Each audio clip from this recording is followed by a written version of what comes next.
ready for another lesson?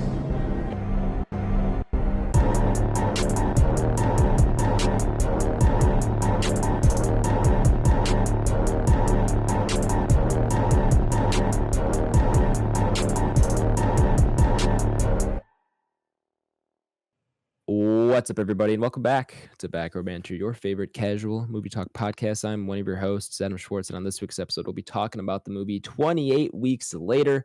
But of course, before we get to any of that, I am joined today by Code Red Nathaniel Gingrich. Mountain Dew Code Red. I was just about to ask, did Code Red get its name from this movie? No.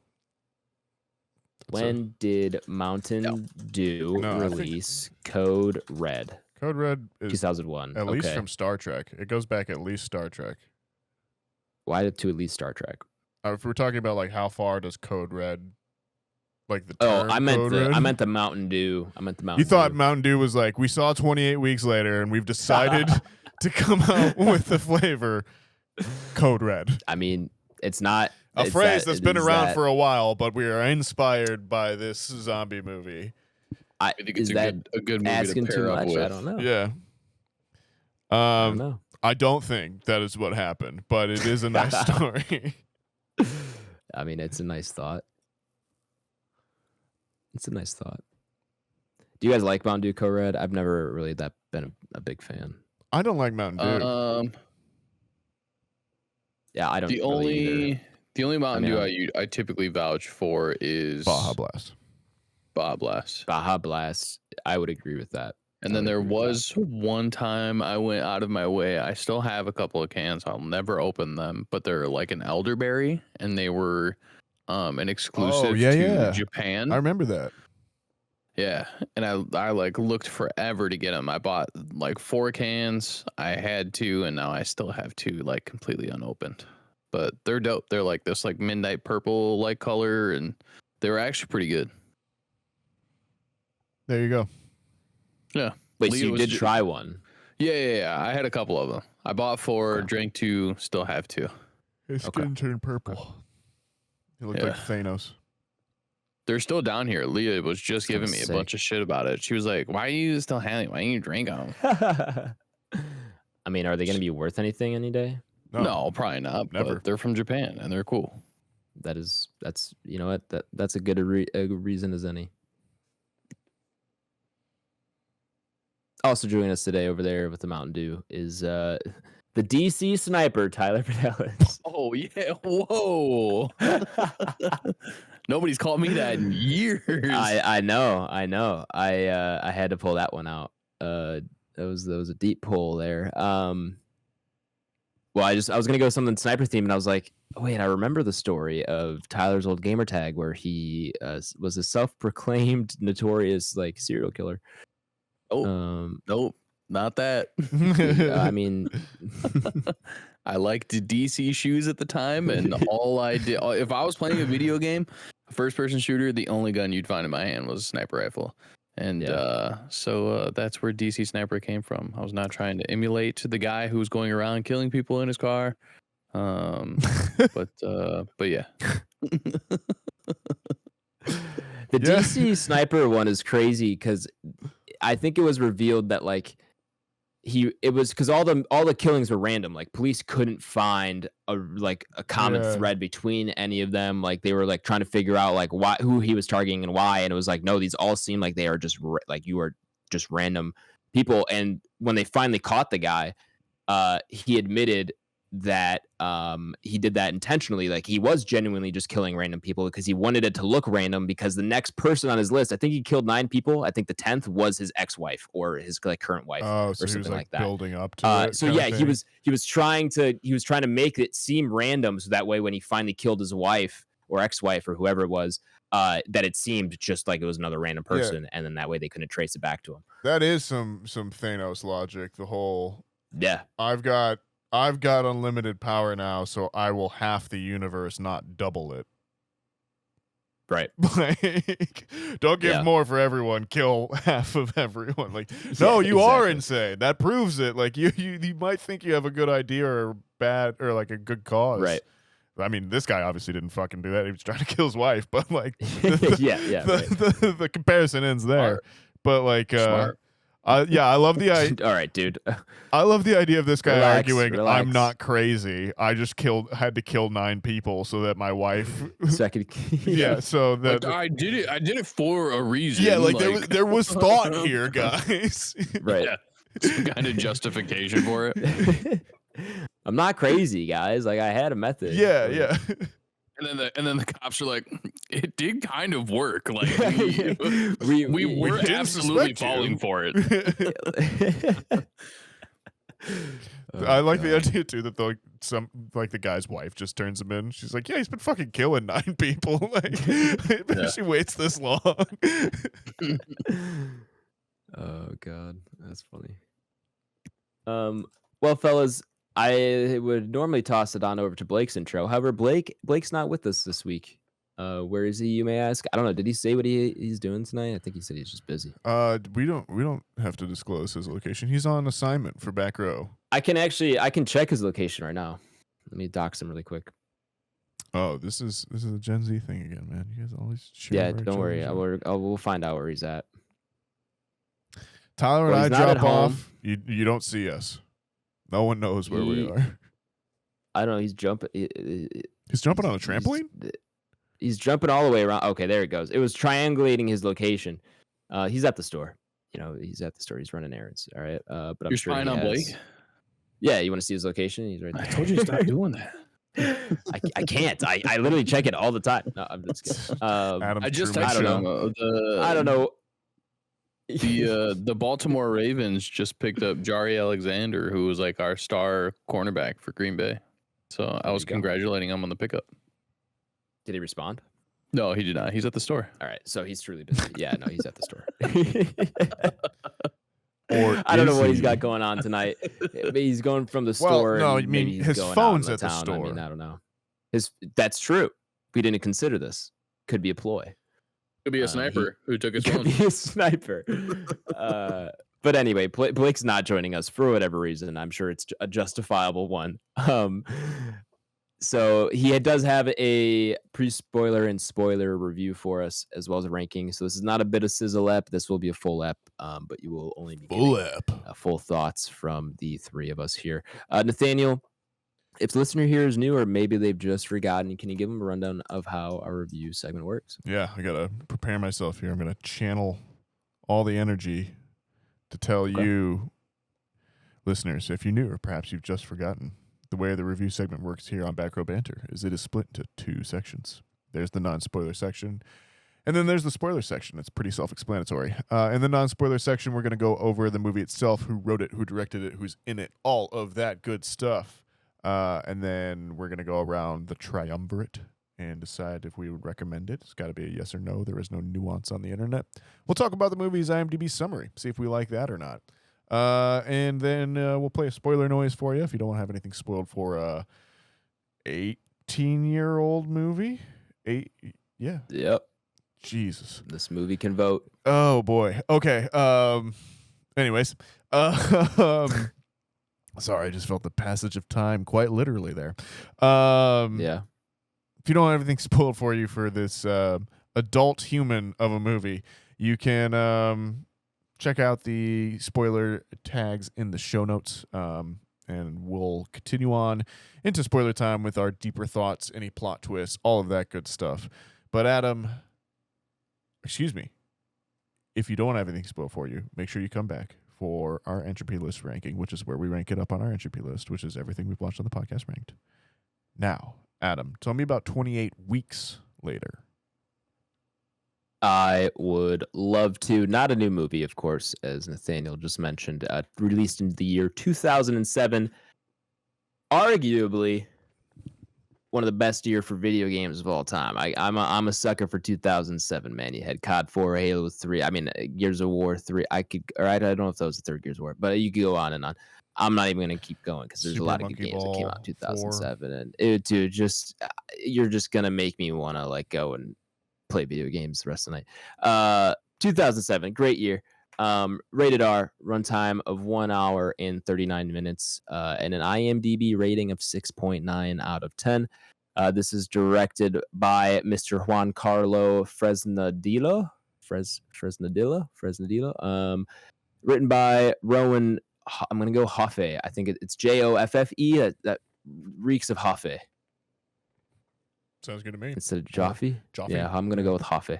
I don't know. Also Juan Carlo Fresnadillo, Enrique Lopez Levine, and Jesus Olmo. So 4 writing credits here. The cast includes Robert Carlyle, Rose Byrne, Jeremy Renner, Surprise Renner. Even Papa Schwartz, as we were watching this, looked up the IMDb. Goes, "Oh, that is Jared Renner." I was like, "Well, yeah." Or sorry, Jeremy Renner. I was like, "Well, yeah." Okay. He's like, "That is Jeremy Renner." He's like, I kept looking at him like, "That looks a lot like Jeremy Renner, but it can't be." And I was like, "No, that's him." Harold Perrineau, Catherine McCormick, Idris Elba, Imogen Poots makes an appearance, and then Macintosh Muggleton. I think I'll leave it there. What a name! Yeah, I'm not exaggerating. Like a Harry Potter character. Macintosh Muggleton is the name. That's where we gotta end Andy. it. That's it. There's no one else in the movie. We're ending on Macintosh Muggleton. Yeah, we're gonna end on Macintosh. The most Muggleton. British name ever. You got your names there. For your cast, that's the main cast. The IMDb summary reads as follows: 6 months after the rage virus was inflicted on the population of Great Britain, the U.S. Army helps to secure a small area of London for the survivors to repopulate and start again. But not everything goes according to plan. This is a rare 2-sentence IMDb summary. Most are 1 sentence. This is still obviously a pretty short one. But I think that's a really great summary. You got everything you need to know. Perfect job. Gives you a summary of what has happened, what this movie's kind of about, and it sets you up for the events of the movie, gives you intrigue. This is a great summary, I'm actually really impressed here. This is chef's kiss here, all right? I'm really impressed. There's not much gaps to fill in. If you've seen the first movie, you know the virus. It's a zombie type virus. Rage virus. Fast moving zombies here. Fast as hell. So that's kind of very fast. Fast as fuck, boy. That's the kind of infection we're dealing with here. And as the description reads, this is 6 months after the initial outbreak. And it's kind of the events that follow as they're trying to kind of repopulate, as the description reads, repopulate Britain. Very American thing to do, just let me just help you repopulate the country. And by the way, I'm also just going to take over governmental control. We are going to use let me just help you out. military. But let me just help you out repopulate. By the way, though, I am the governing body here. But let me just help you repopulate. But by the way, I do own this piece of land, and my investment will be paid back in full. But I'm just going to help you guys repopulate. Don't worry. I mean, do you not want help? Like, what's the problem? We got really cool guns. Have you considered? I mean, they do have the resources to secure. We have the technology. I thought they did. I thought they had the resources to secure the repopulation, but proved not to be the case. Anyways, fellas, this is my first watch. I'm assuming it's not your guys' first watch. Nope. No. Okay. Having watched both 28 Days Later, I don't know. We watched that two months ago or so. Really enjoyed my time with that. This time around, really enjoyed my time here too. I like. It's just a very solid movie. It kind of just keeps you gripped and engaged from start to finish. It doesn't waste any time. No, it doesn't. It really doesn't. It's got a good pace to it. Keeps you moving right along. Right when you kind of think, all right, this is dragging a little bit, it picks right up, and then it doesn't really let go the rest of the movie. Got some great characters that you really care about. A great opener or opening scene, I should say. That kind of carries on through the rest of the movie. I've been sitting on this now. I watched it last night. I've been sitting on this now for a day, and I'm wondering if like I almost enjoy this movie more than 28 Days. Sure. There's definitely aspects of it where I'm like, I like this a lot. And I think the concept of like, all right, well, the infection's gone. Let's try repopulating while also like trying to maintain order and trying to make sure this virus doesn't come back, because obviously we've seen how dangerous it is. Like, what does that kind of process look like? Pretty unique in that front for me. Like, I don't know if I've seen another zombie movie where it is, hey, the outbreak's kind of gone. We're trying to like get shit together. Yeah. What does that look like? You know, like that was pretty interesting for me to watch. And this is also an 18-year-old movie, as you said. Like, that's kind of interesting that it hasn't even really been replicated in that sense either since the movie came out. I really like the concept that the zombies can starve to death, or like that, like they can have this kind of like inbuilt clock to them overall. It's smart for sure, right? Because like humans obviously have our clock, just as we degrade. So it would make sense that a virus is using a host essentially as its way to get around and spread. So it would make sense that at some point that you just run out of host gas is also going to give out a gas at some point. Right. I mean, I think it's kind of established in the first one that like you're not dead once you get infected. No, like, you're still technically living. Yeah, but they've run out of food basically, and they. Well, no, absolutely. Yeah. Well, I was just gonna go off that is like you're not dead, so like once you energy somehow, it's not other zombie movies. It just seems like they can go on forever, no matter how like weak or like they Walking are. Dead. Whereas or like something. this, yeah, exactly. Like Walking Dead, like those zombies can live forever, which isn't. Zombies themselves aren't realistic, obviously, but like that's not, if you're gonna do zombies and you want to keep a good thought process, the fact that they can starve to death, I think is pretty smart. They don't go like, I do like that. dormant kind of the way like some of the other ones. They don't just slow down. Is like you're out of energy, you're starving, you're dead. Like you're out of food. You can't. I think it's cool because it introduces a new twist on it. Because on the other flip side, it can work like that because they are the undead, so they are already dead. The decay has already kind of happened. Yeah. And so it is kind of cool that it's just a different spin on the fact that like, well, this part of this virus is that it still needs that piece to live, whereas some of the other pieces like, well, it's already dead, so it doesn't really matter. Yeah, I think they also like they add on a little bit to some of the lore, maybe, which we'll talk a little bit more about in like spoilers and that kind of thing. But I think in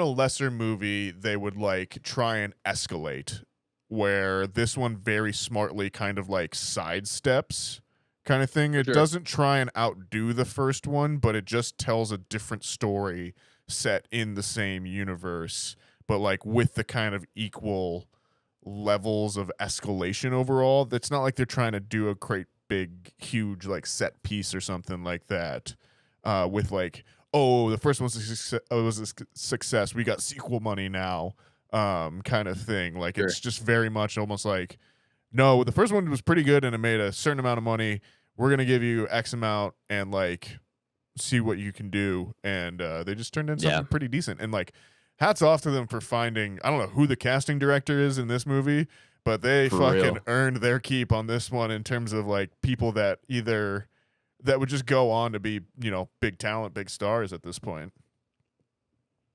Yeah, for sure. I would agree. I think the other cool thing that they did with, like having the fact that the zombies do have a lifespan essentially, and there is some kind of like steps forward that humanity takes, it's cool because it kind of gives humanity like this sense of false hope, where like it can just pop off again, like things can just get immediately crazy again. Whereas like some of these other movies that we've been getting, even zombie movies, it's like, well, we know that there's just like this inherent danger, and now we've kind of figured a way out of it. So and nothing ever feels like scary anymore once you get like, into season 2 of like The Walking Dead. Like they've figured it out. Nothing new is going to happen. They've figured out the solution, and so it's cool that they give humanity kind of like this sense false of hope, and then shit can just kind of pop off at any moment. Yeah, man. So I guess to finish off my thoughts, like this movie a lot. Arguably better than the first in some ways. I think the first has more interesting things to say, with it being like an Alex Garland script. There's more kind of depth to it in terms of the content of the movie, but in terms of like a viewing experience, this might be the better movie to watch in terms of like what entertainment and what you're getting out of it. I think this might be a better viewing experience than the first one, despite the first one maybe being a better movie in and of itself. Because I definitely have some issues with this one, but it's not a perfect movie by any means. But yeah, it's entertaining for sure. and it serves as a really, really great sequel to the first one. And I think it's a really great, unique twist on an original idea of the first one, and then making it its own thing with the whole let's repopulate type storyline. Yeah, I feel like I'm certainly recommend. It's one I remember flying under the radar, right? Like, I remember when it came out, I don't think I saw it in theaters. I think this was one I picked up. I'm pretty sure I bought the 2-pack at like an FYE or something like that. Yeah, Or like yeah. had like the double DVDs. And I'd seen the first one. I put this one in as well too. And then I think I saw it, probably I just out of high school or something like that for the first time. But it's always stuck with me as like it's the sequel that's like way better than it should be. Like, it has no right to be as good as it is. I would not expect it from a 2007 like sequel to a zombie movie, even one as good as 28 Days is. Like, I just don't trust like the Hollywood system generally at that point. But it's genuinely good, and I enjoy it a bit. Definitely recommend. Blake? Tyler?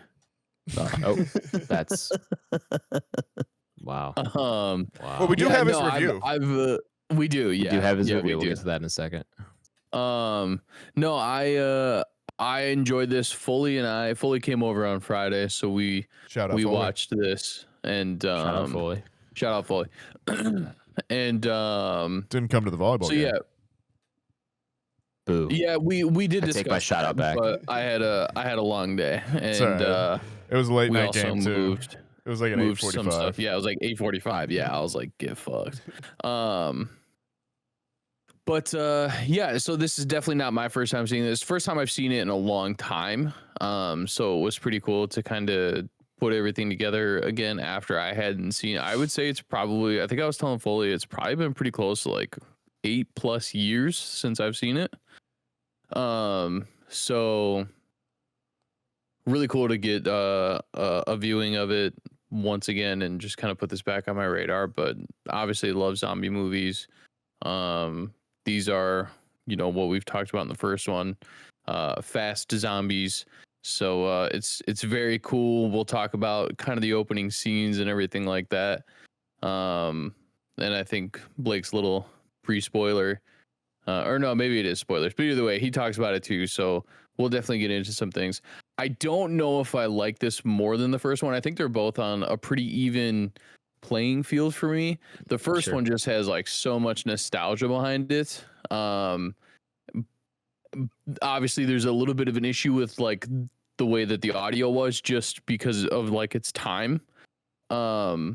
And then you do get a little bit of that in this one as well. I did watch this with subs again, just because at some points your volumes would just be high and low. And, I get, obviously people are trying to talk quietly on purpose because, zombies. But overall, this is a newer, so you do get, some better ability to have better technology at your hands. So like cameras are obviously better. You do get some better shots as far as like lighting goes and things like that, which again is kind of like one of the opening scenes in this. We can definitely talk about lighting and how that plays into it. But overall, you got some big names in this. It's still a fun movie. Highly recommend. Cool. Let me get to Blake's pre-spoiler, and then we'll get into spoilers here. Blake said, I've probably seen this more than 28 days, and it is one of the first memories I have seeing a horror movie release weekend with my dad back in 2007 at around 12 years old. All-time great horror opening, honestly, top 5. That's all he said for his pre-spoiler thoughts. He does have another spoiler review. Sounds like he's a recommend based off of that.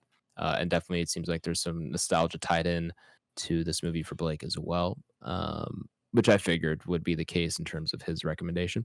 But with all that being said, I think we're going to go ahead and head into spoilers. So if you have not seen 28 Weeks Later and do not want spoiled for you, go ahead, check the episode description where I've left a timestamp you can jump to, where you'll be taken to the ranking of the movie up upon our Entropy list. Up upon. Spoiler time, Nathaniel. Record scratch. There's a zombie at your door. What you gonna do? But he is not your savior. That was good.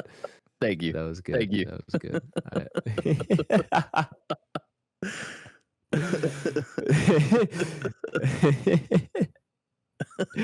I don't know why that was so funny. I think it's because Nathaniel's tonality also sounded like it did on the album. So it landed perfectly. So it worked out well. Future told you get a money counter. He is not your savior. There's a zombie at your That's my door, favorite one. but he is not your savior. Not your savior. He's not your savior. Man, what a great album. Anyway, man, this movie's pretty intense. It's great, man. I think like this thing just kicks off like right off the bat. Kicks off with the bang. You think everything. And I think that's like one of the best things about it. Like even the first one I think is a little bit more like suspense driven. There's a lot of like quiet moments absolutely. where like it's kind of leaving you to kind of think about like what's going to happen. This one is just kind of like we kind of want to lead you in the direction so you know what's going to happen, but we're just fucking pedal to the metal when all these scenes are happening. It's just like, well, and immediately, go ahead. It immediately contrasts itself to Jim, right? In the first one, who is the protagonist and ostensibly later on like the hero, right? Where Robert Carlyle is just a coward straight out the gate, and you see all of that, right? And like it's the movie burying its leading man on like right from the start, and I think that's such a bold choice overall to make for your sequel movie. Yeah, I love it. It's great. It's such a smart piece of filmmaking, I feel like. Yeah, so those who go ahead. No, go. I talk to you, Nathaniel talk, you talk. I was just gonna say it kind of throws you for a loop because like at least it threw me for a loop, I should say, because I'm not sure exactly like that cold open.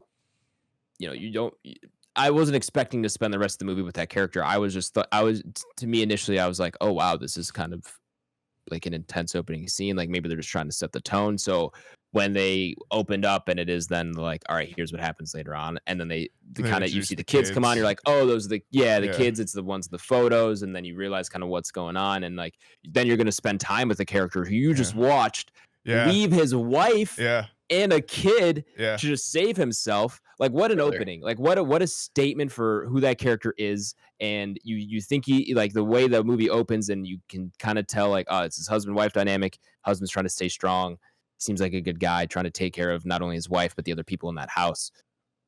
And then complete 180. Oh, this guy's kind of a coward. I'm not going to say complete piece of shit. Is a coward, but kind of a coward. I mean, to kind of just abandon your wife like that is a bold move. And then obviously, as we find out later, to lie about it. Fully lies. Yeah, straight up. To fully lie about it, to just run away from that, which like it, and that's another great piece of writing too, because on one side, in that scene, you're like, man, like, what is he going to say to them? Is he going to tell the truth? Is he going to lie?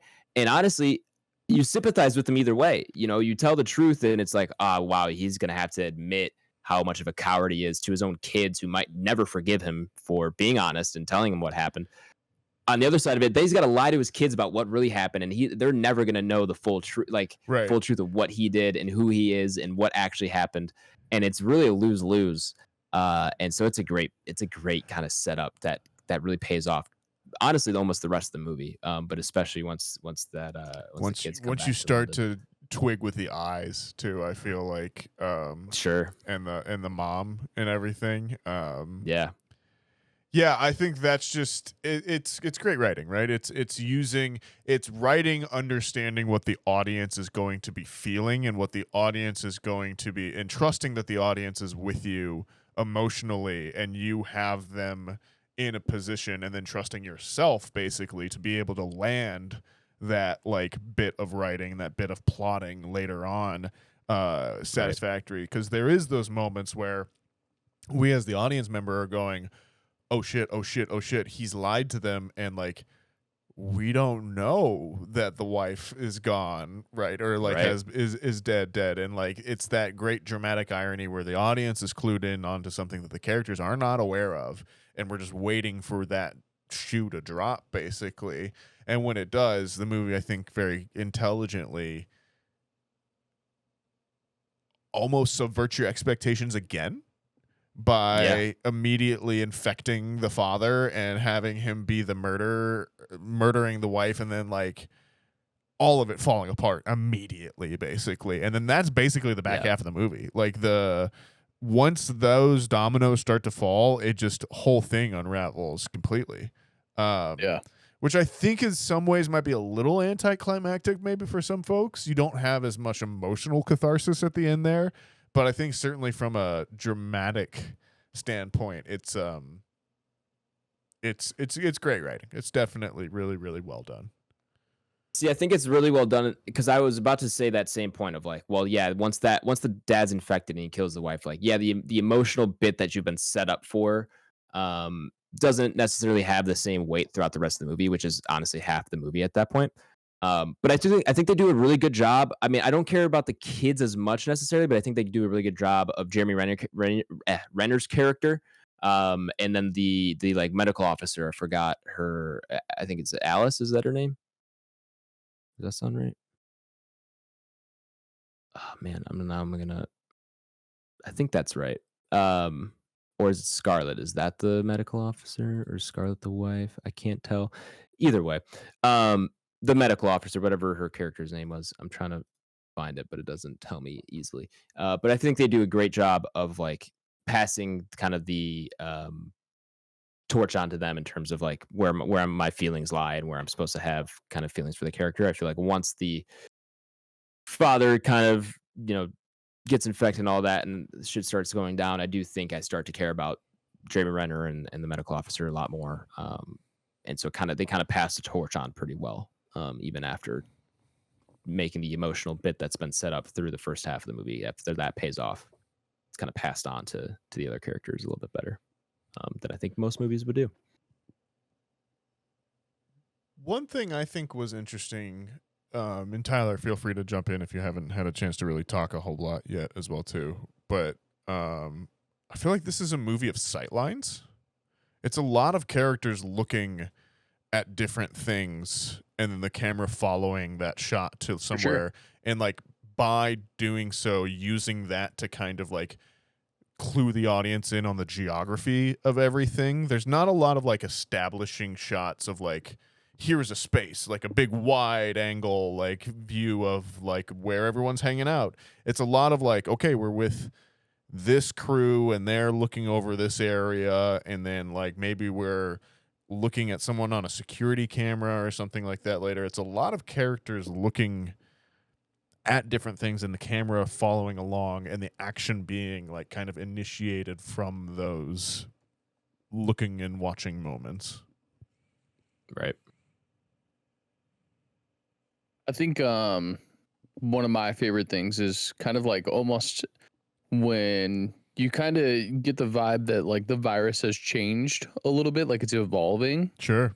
And so you get like the split eyes and everything that we've already kind of talked about. And then one of the like the more powerful things for me was that like once the dad is infected and then he does kill the mom, there's clearly more of like a hatred still there. Like he's beating the shit out of her. He's not necessarily like killing her like you would think a normal zombie killing would happen. And so I thought that was like very dramatic in a sense that it kind of like where was the emotion behind him that kind of carried into that kind of killing as well. Like, was there something on the back end where they obviously weren't getting along?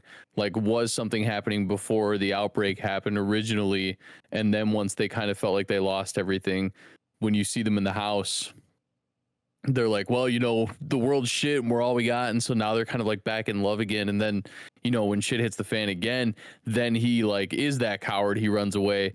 Like, what if there was something before that? And then you get that emotion when he's killing her after he gets infected again. And so I'm like, that's pretty cool to one, see the virus kind of evolve, but two, potentially see some kind of like emotionality in the zombie form still of the person that it has infected.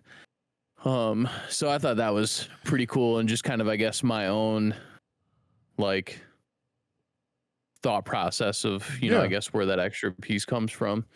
But along with one of my favorite things too is the opening scene. They're in like the farmhouse. It's very dark. You have no sense of like time or light or anything like that. And then you kind of see the door open when the little kid comes to the door and they open it, and it's broad daylight. Like you never would have guessed, being the viewer, that it was daytime. And obviously they don't really have a sense of whether it's daytime or nighttime either. Obviously they have like their little peepholes and everything like that, but it's very interesting to see that when they let off with that. It's pretty cool to finally see like, oh shit, these people are just like completely locked in, isolated. And then it would be very abrupt to see light like that after you haven't seen light like that in a long time. So I thought that was a pretty cool thing too. Well, how about the jumping off of the pier onto the boat as well too, and like having those like, I'm sure I would have capsized that boat. I would have fallen over and been eaten by zombies. There's no way I would have gotten out of there smoothly. No. Yeah. Another thing I really like about that opener is the way it's shot and edited, where it's very frantic. It's it feels like a lower frame rate, where it's like things are kind of blurry, things are moving very fast. You're not really sure. It's frantic editing, and you're not supposed to get a full grasp of everything that's happening all at once, but that's obviously intentional. There's a you don't know where they're coming in from. You don't know who's with you. You don't like who's in what room, where everybody's at. But you're not supposed to. It's like obviously putting you very well in the place of the characters there. There's quick cuts, a lot of just kind of frantic things happening at once. I really like how they put that together, and you definitely feel that same sense of like panic almost as you're watching that scene, because you really can't get a full grasp of what's happening. And as you feel like you have a full grasp of what's happening, oh, there's a zombie here coming in, there's a zombie there coming in. That was really well done for me in that opening scene. Yeah, and I mean, 28 Days Later, I think famously is like shot on like consumer grade camcorders and that kind of thing overall, and there's definitely that element, that kind of like style that you see in that too. It's got a certain texture to it overall, and there's moments in this that it kind of mimics that again, but overall I think this is a much more traditionally shot movie in comparison over to 28 Days. However, I think kind of like tying back into what Tyler was saying with the intelligence kind of thing with the zombies, I think that also shows up in when they've locked all of the people in that like car park or whatever, and the dad is searching for the son kind of specifically overall, or at least it kind of feels that way, where you could almost watch it and be like, it's the dad infected is just kind of like found humans and is now going there. Or you could kind of read it as like he is searching for this particular person as well too. For sure. Maybe motivated by that hatred kind of thing. Or just like his mind just recognizes the like multicolored eyes kind of thing between his wife and him, and like that rage is carrying over kind of thing. I don't know. But true. Yeah. So shit goes down. Everyone gets infected. Idris decides we're blowing it up.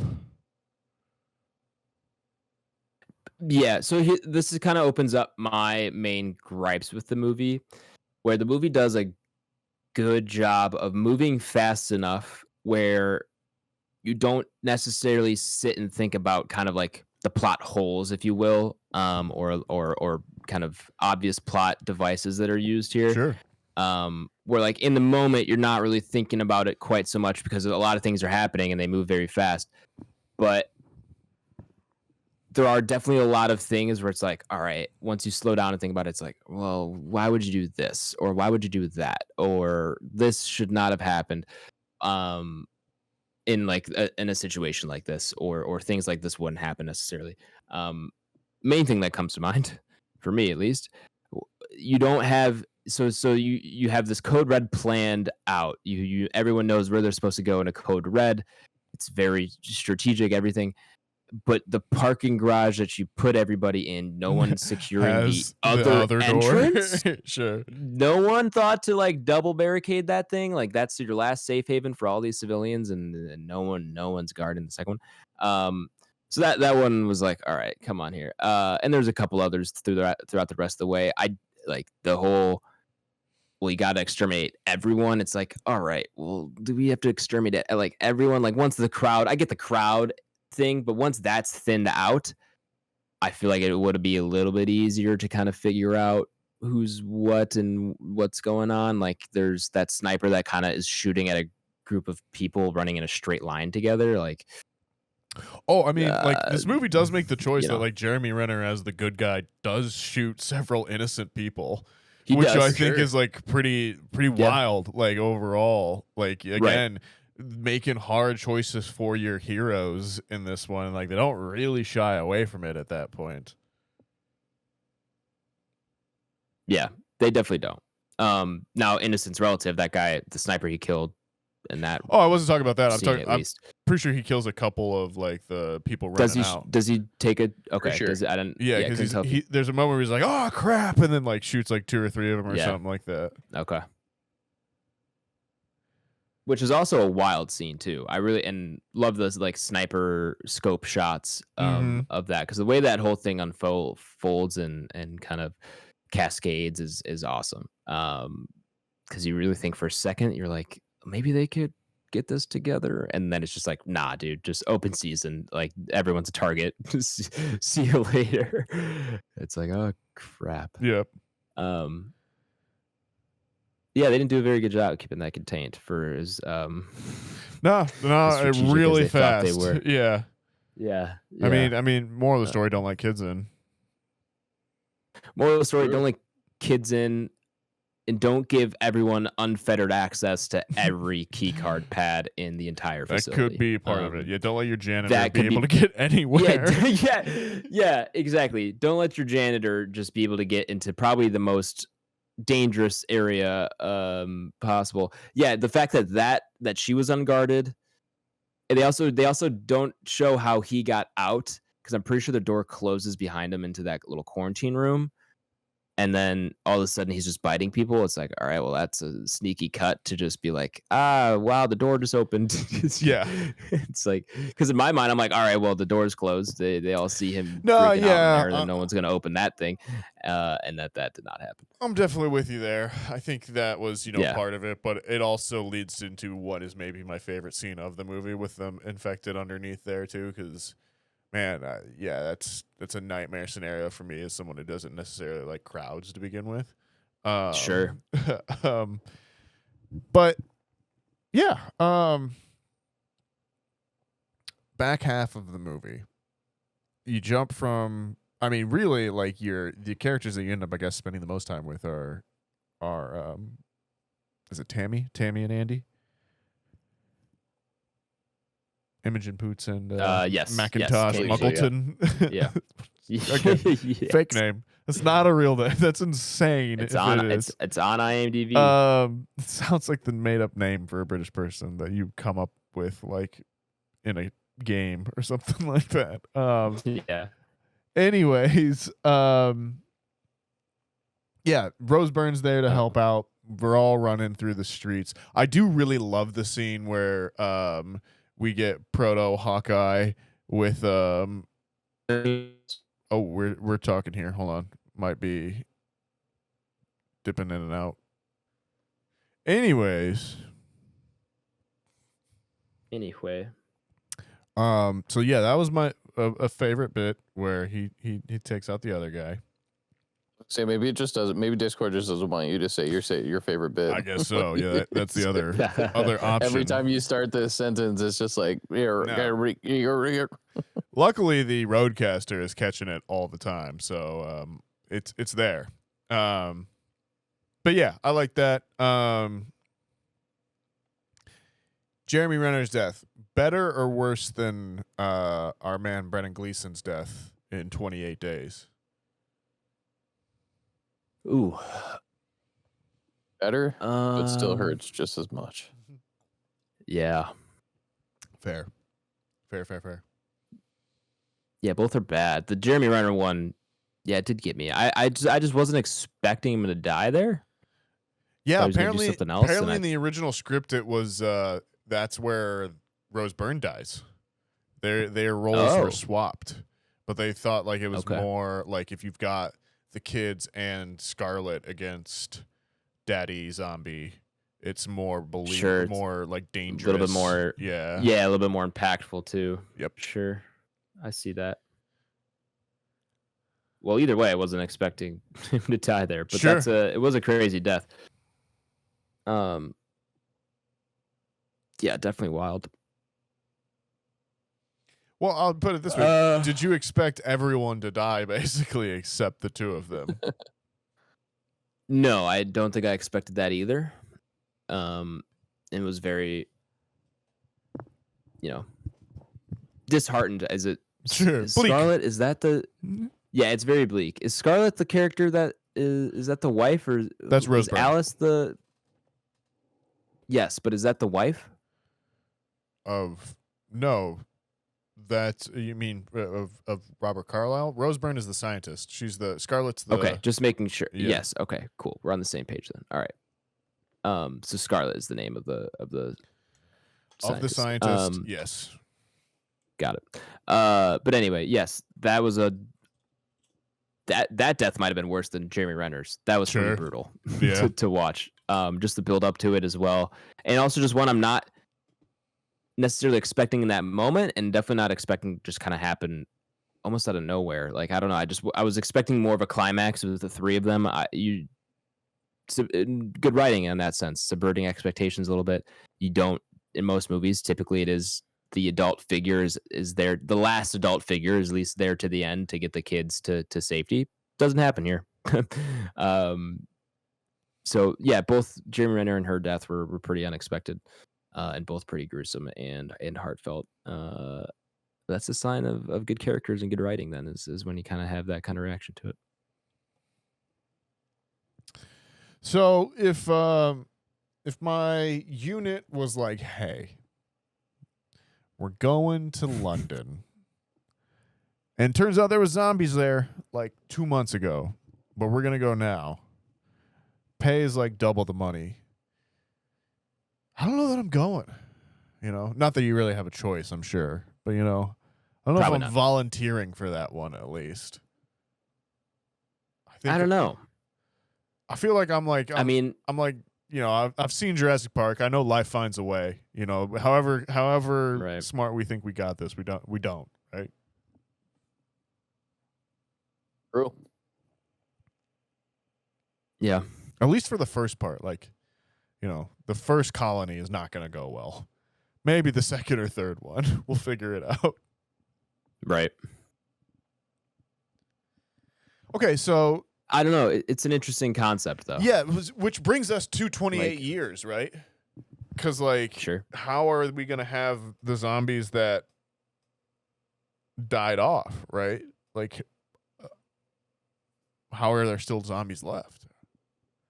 Or are we I was going to ask that same question. You would have to think that at some point it's just kind of... It's gone everywhere? I mean, to an extent, yeah, but, I guess you would think maybe it's evolved into the point to where, the virus knows it can't survive, so it's constantly looking. So it's just jumping from host to host before. So now it is, maybe it's sentient now. Or allows the host to be a little bit more kind of thing. Yeah. Yeah. I'm interested, right? Maybe it kills to survive until it can, go through an outbreak. Or maybe, they'll do a little 5-minute montage on how it has survived over the last, 28 years. Well, we're reuniting. We're going to the old school team. It's Danny Boyle. It's Alex Garland again, right? So that'll be kind of an interesting interesting twist or an interesting. Yeah, it will be. To see what will happen.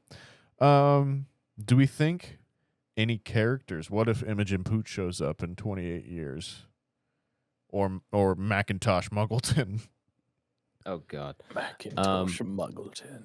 Well, I hope that character died for what he did in just carrying the virus off of the isolated island it was so conveniently on. Like, that's another thing. You blame Just him, that huh? pilot. I mean, it's all three of them. You know, it's all three of them. That pilot probably could have been a little bit more careful and should have at least like checked in with someone at the military and been like, "Hey, these guys good? Like, I know I was supposed to kill everyone but their children." Like, I feel like that's a pretty justifiable thing. And I think the older sister probably should have been. I mean, I know she's just looking out for her brother, just lost her parents. Not an easy thing to say. But you gotta have, you gotta think bigger picture here. Just unfortunate that they didn't. But yeah, to your point though, I was also thinking about that. I was like, 28 years, like surely enough people just learned that they could hide for 3 months and then it would be Right. gone again. I mean, I guess it still stays in the environment and people can get reinfected. Yeah, but the population that decline was- has to be staggeringly quick. Or of, is it like, just the first like- 6 months is like 6 billion people probably die in the first 6 months, and then it slows down quite a bit. So I don't know. I'm wondering too if like is it just become like a. Oh man, what is that movie? Tyler, you might have even seen it. But Adam certainly has it. Is it Doomsday? With the monkey? Is it Outbreak? No. I've seen Yes. Outbreak. Doomsday, 2008. Where like Britain has like basically gone Mad Max or something. Yeah. But it's like it's just Britain. Like it's just this one area. This one island has gone crazy, and like you can like take the road up it to like get from one way to the other or from one end to the other for some reason or something like that. But I wonder if maybe that's more like the concept of like the people that are left there, like we're just leaving them up to their own devices, and like you can live there if you can make it, kind of thing. It's almost like what is it, Borderlands maybe too, where you're just like, for sure. If you're out there and you're surviving, sure, but we've just like written it off, kind of thing overall. I wonder if maybe that's more the scenario, going into 28 years later. It's just a kind of like we don't go there anymore. It's the wild lands kind of thing. Yeah, true. Yeah, it could very well go that route. Well, I didn't even know that was kind of even like based off of a virus as well, but it is. yeah, I think so. Yeah, it's called the Reaper virus. Classic. They always got to based in name Scotland. it something crazy. You know, never just Yeah, the Doomsday. Mankind has an expiration date. way. That'd be a great tagline. Mankind has an expiration date. It's literally what it is. Yeah, that's Is that it. really it? Yeah. Yeah. Oh shit. Okay. I remember that movie being advertised on the DVD for $300 that I bought from Blockbuster. That's awesome. Do you think it's still advertised on my 4K DVD of 300 that I bought for $6 on Black Friday 2 years ago? I hope so. That would be a cool throwback. I'm hoping we're That still would be- talking about the 2008 Neil Marshall film Doomsday. Dog Soldier's own Neil Marshall. I think that's the Descent's own Neil Marshall. Anyways. Could be. Should we rank this bad boy or talk about Blake's review? Oh yeah, let's get to Blake's spoilers and then we'll get out of here. Blake, for his spoilers, goes, ultimately falls short compared to 28 Days, but is still one of the better horror sequels we have. Shout out to the cast in this one, as it's loaded with young talent and even OGs in the game. Film makes you think back to the post-COVID days and how eerie the world was at one point. Definitely true there. Excited for 28 years and hopeful it will compete or complete the best true, he put in quotes, horror trilogy that we have. Ooh. Top scenes for him were the opening scene / farmhouse with a shot of zombies running over the landscape. Yeah, when That's a they're good chasing point. him, I think Yeah. is what he's talking about. That It is definitely- definitely really good. That made me Really good feel shot. the most of like, oh yeah, that would be me, where I have just Yeah. I've just gassed myself out on the first 40, and oh shit, I've got an extra 100 that I've got to run, and I got nothing left, brother. Nothing left. I am huffing and puffing and stumbling and bumbling my way to that boat where I will fall into the water and be eaten like a pack of piranhas, basically. That's hilarious. When the father's infected and breaks into the crowd of civilians, Sure. obviously, definitely a good scene. He said, "Kill the infected, containment. If all fails, then extermination." That was a good line. It makes perfect sense. And then he said, "Night vision, image, and poots," which we didn't talk about. That sequence is very scary, is creepy. The way they shoot that, and just the acting, especially from the younger kids, of like how they're looking back at the camera / the scope. That it was a very hard scene to watch. For a couple different reasons. So glad he mentioned that, and because I didn't want to forget about is that. this That was very well done. pre-Cloverfield? Because Cloverfield Yeah, I think 2009, Cloverfield is right? 2008 or 9. Cloverfield is 2008, so it's right before. Okay, so yeah, another night vision scene in that one as well too. That's a pretty freaky one as well. The years And this last thing he says is virus has spread to Paris, which it's a kind of it's weird watching that for the first time yesterday, knowing that I get to see 28 years in a week. Sure. Rather than seeing that in 2007 and being like, whoa, that's that's the a end. crazy way to end the movie. I guess that's the end of the world because it's off of the island. Very crazy way to end the movie for sure. And I don't want to take that for granted here. It has been. At what point in time? It's been 18 years for for us in real time. It's been a minute. All right, fellas, let's get this up upon the entropy list. Welcome back, listeners who skipped over the spoiler segment of the podcast. We're going to go ahead and put 28 weeks later up upon our entropy list. For those of you who do not know, the entropy list is Back Row Banter's official list of all the movies we have reviewed, regardless of genre, regardless of anything else, all on one fantastic list. This is essentially how we rate our movies, rather than do it out of 5 stars, out of 10, whatever it is. We throw up all the movies we review on a list and see how they compare to one another. If you want to reference entropy list for yourself, you can do so by checking the episode description, where it is linked to my Letterboxd. So 28 days we got up there at 55, which seems pretty hefty. I'm gonna say that does seem pretty. I was looking at that. It high. is, I'm not gonna lie, especially given where Blake has currently put it. Sure. Talking about for 28 weeks. Yeah. Well, yeah, because I think what do you say? 128 is where Blake starts us off at, which is below A Quiet Place and above The Blair Witch Project. Pretty solid spot. Not too bad. Again, 128 sounds a lot worse than it is. We have 239 now movies on the list. Bottom is Borderlands, top Dune 2. So 128's the middle of what is a pretty top heavy list. But I think I have a spot. I will say 28 days at 55 does seem high, but I don't know. Go ahead, Nathaniel. I think I've got a spot, and I think I'm gonna take it now, and that is gonna be at 120. 121, actually. I'm gonna go below Malignant. I'm gonna go above Barbarian.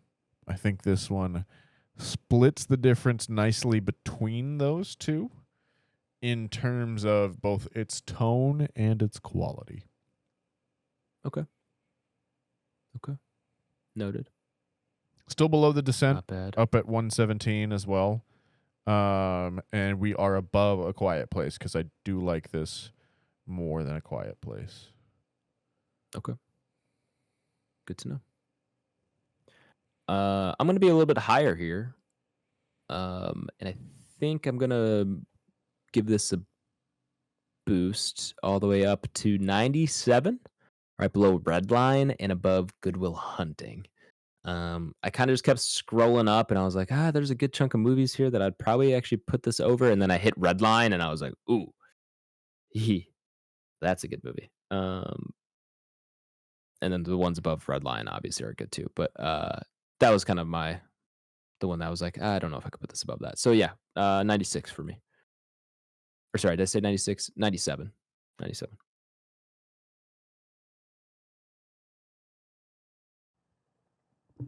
Well, Tyler.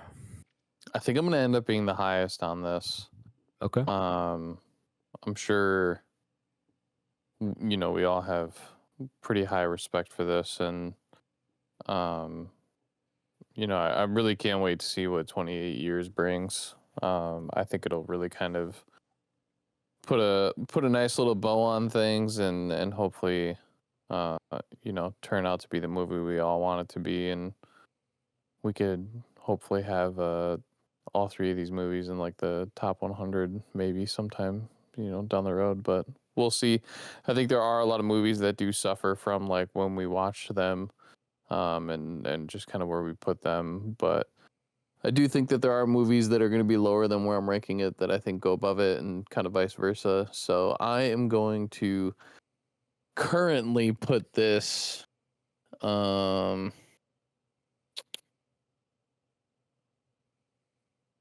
right below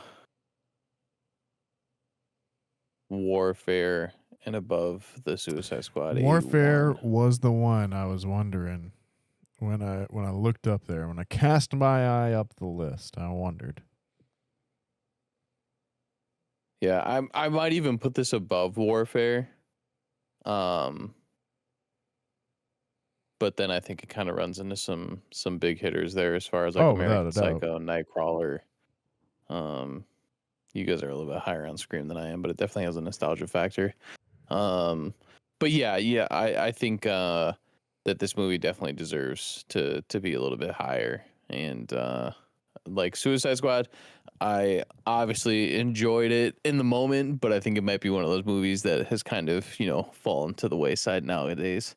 And it might not be even in the top 100 if we were to rearrange things and kind of what we think they would be now. But yeah, I'm gonna hold strong.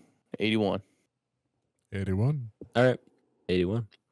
That does give us an average ranking of 106.75, and we'll put it at 107. That's below Nightmare Alley and above Blade. Blake dragging us down a little bit on that one, I think. I think this probably deserves to be in the top 100 for me personally. I think this is better than Bring Her Back, just saying. Wow. And probably better than Doctor Sleep too. But I know I'm probably making Blake real mad right now, real mad. So we'll leave it there. 107. What I say that was below? Below Nightmare Alley, which is also could probably get moved down a little bit, and above Blade. That's going to do it here for our review of 28 Weeks Later. As we've kind of alluded to, our next review will be of 28 Years Later, which will come, that's coming out this weekend, and we'll have a review for you next week. What else here, fellas? How are we doing on time? We could do a quick what we're watching if anyone has anything they want to discuss or bring up or pass along. Anybody watching anything fun these days? Always watching fun things, man. Always. What did I watch recently? 28 Weeks Later.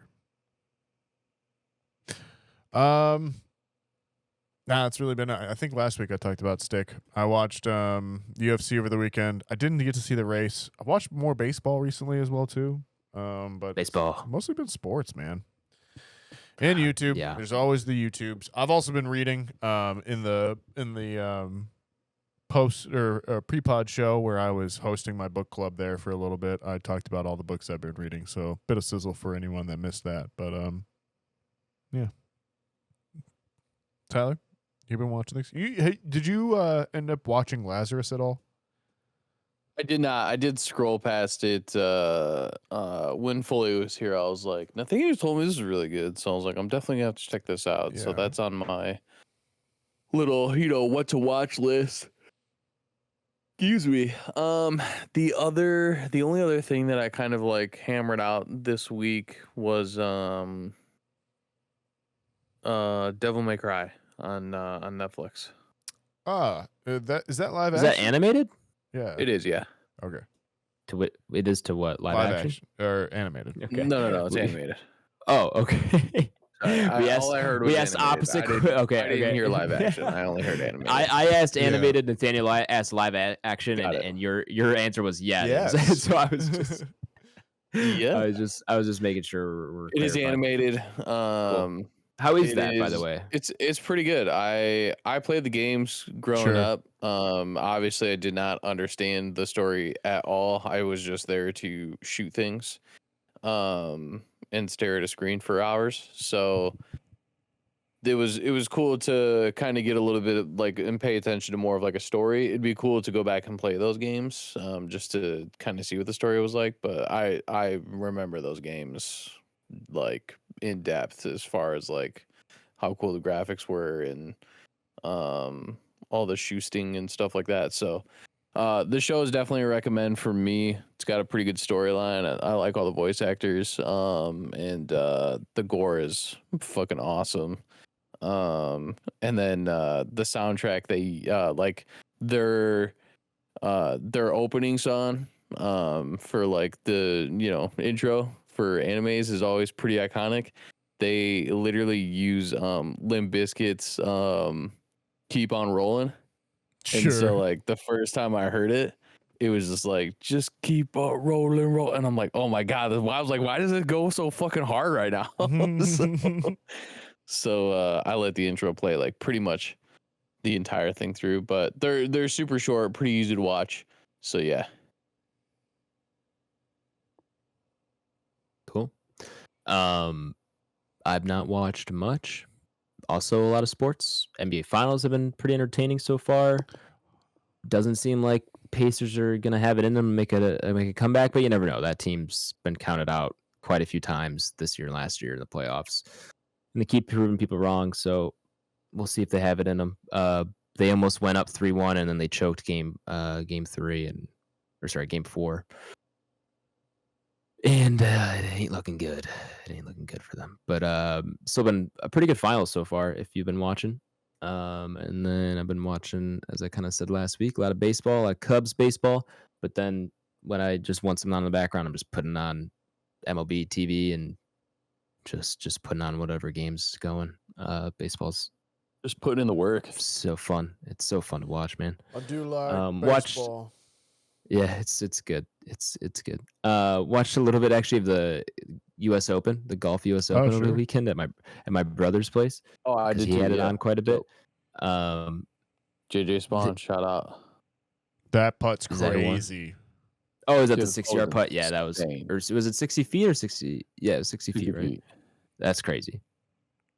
That's a lunacy. It was insane. Yeah.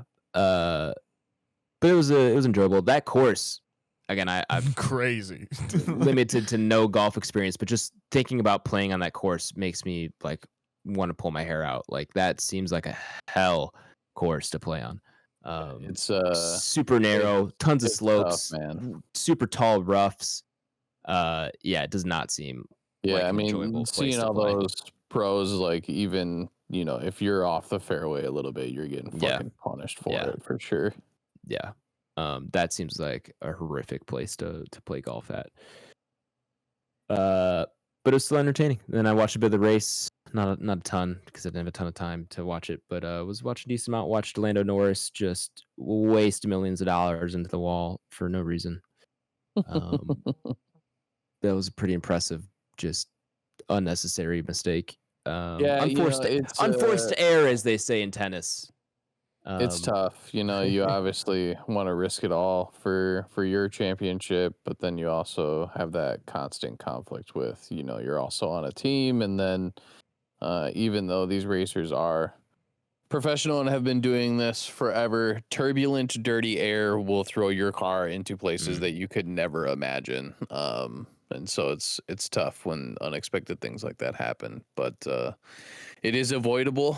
You just got to keep your cool. And I think honestly, he probably would have had him in the next lap or two. But would have been tight. Decisions were made. I mean, he even said, and I do credit Lando for just taking full accountability because there's really no other way to go about it. I don't see how you. I don't know what else. I don't know what else he would have done. But he even said himself, he's like, the number one rule is just don't touch your teammate, and he broke that number one rule. It's like, yeah, that's pretty bad. And it was pretty immediate too that he took responsibility. He the first thing on the radio he said is like, yeah, I'm sorry, that was my bad. So at least that's a bit of a learning moment for him. Unfortunate it has to come in a race. At least it's early in the season, but those would have been some really nice points to have. And who knows? I mean, those McLarens are going fast, and decent chance like they could have caught up at least maybe to third place. But yeah, good race. Lots of good sports happening right now. Yeah. I mean, that's also kind of on McLaren. You know, they knew that he was going to try and want to fight for position, so they easily could have told either one of them to not race.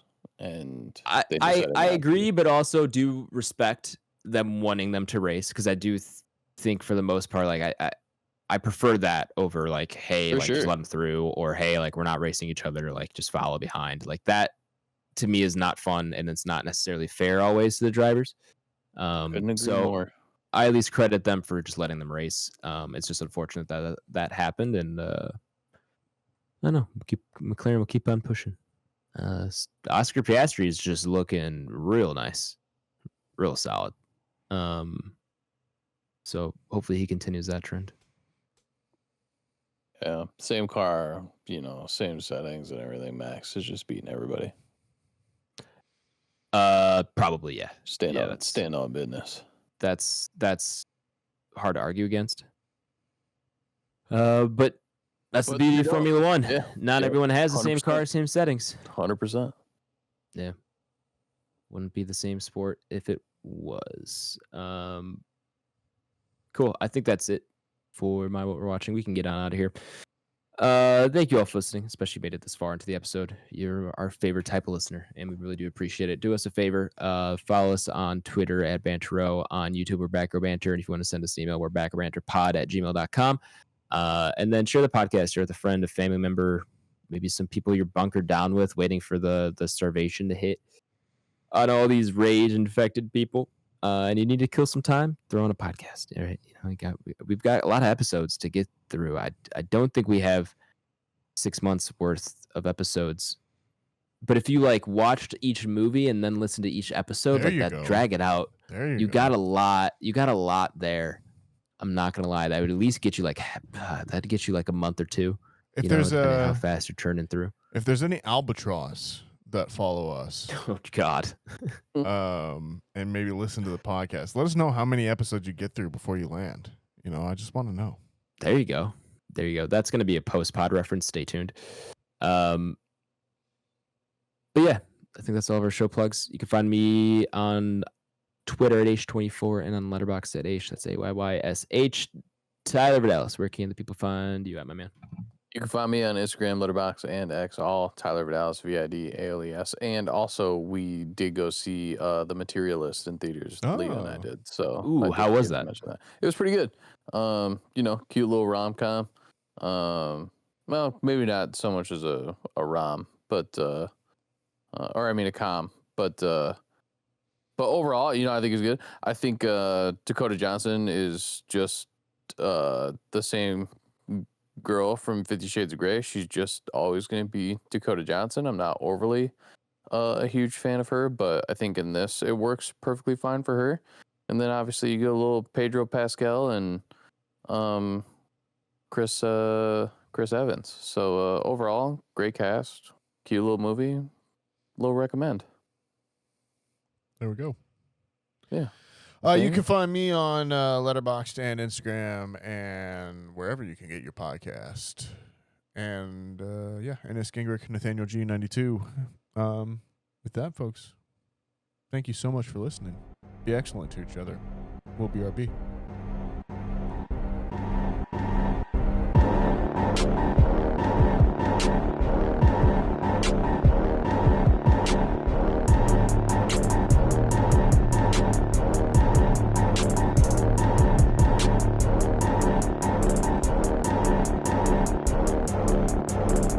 America. Ready for another lesson.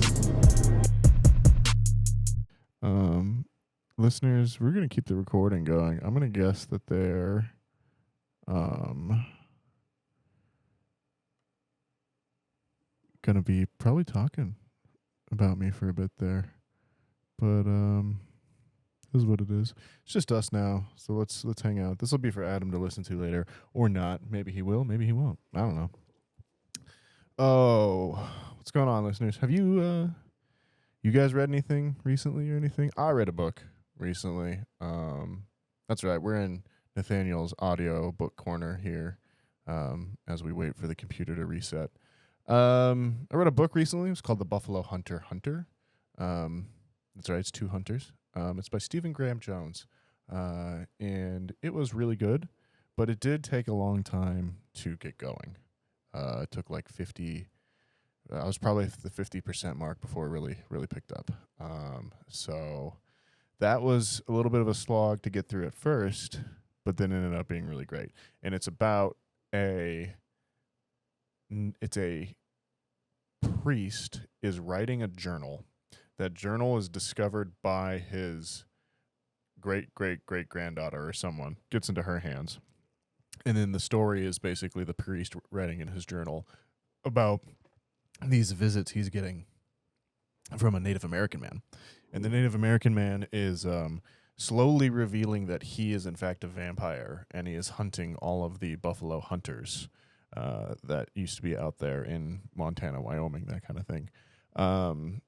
So yeah, then it kind of goes back and forth between these two perspectives, itself being its own kind of like removed narration. And I really enjoyed it. There's a lot going on there. I think one of the best lines in there is like the Native American man says like I'm America's worst nightmare. I'm an Indian that cannot die. And yeah, that's pretty great. But would recommend. Hope people would enjoy it. Okay, we're computers is updated, I think. Let's see here what's happening. See if we can get the boys back. How quickly things resume our current schedule. Let's see. What else has been new? Listeners. Read another book that was called Graveyard Shift by M.L. Rio. Not as high on that one as I was on the Buffalo Hunter, but still pretty good. They've got I think it's she's got a new one coming out in maybe a bit, but what is going on? Oh man, this is like a full on update. Okay, here we go. Nearly done. Yeah, so ML Rio Graveyard Shift. I don't know. I wasn't a huge fan of that one, but check out her other one, which was We Were Villains. If We Were Villains, something like that. It's a thriller mystery set in a college, I'm pretty sure. Seems really good. Good Lord. Discord needed updates.